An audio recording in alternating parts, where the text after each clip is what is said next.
In today's video, I'm going to teach you how to delete or remove a user in Base44. We'll walk through this process step by step so you can confidently manage access to your workspace. This is especially useful when someone leaves your team, changes roles, or simply no longer needs access to your Base44 environment. First, make sure you're logged into your Base44 account with the right permissions. Typically, you'll need to be an admin or have user management rights to remove someone. Once you're in, start from your main workspace and look for the dashboard. This is usually the central hub where you can access different areas of your app, including user management. From the dashboard, navigate to the section where your users are listed. This might be labeled as users, team, or workspace users depending on your setup.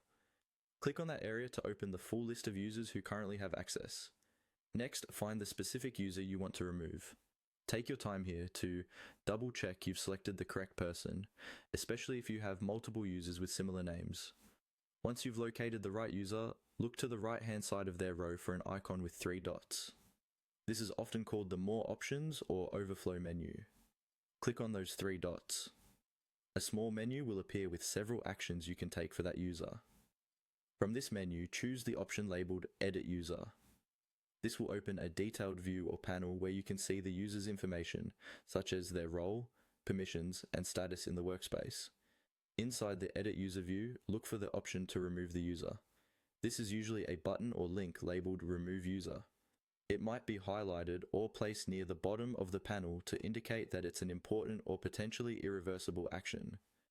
When you click Remove User, Base44 may show you a confirmation message asking if you're sure you want to proceed. Before confirming, think about whether this user might need access again in the future and whether you've transferred any important tasks or ownership of projects they are responsible for. Once you're certain, go ahead and confirm the removal. After this, the user will no longer appear in your active user list and they won't be able to access your Base44 workspace.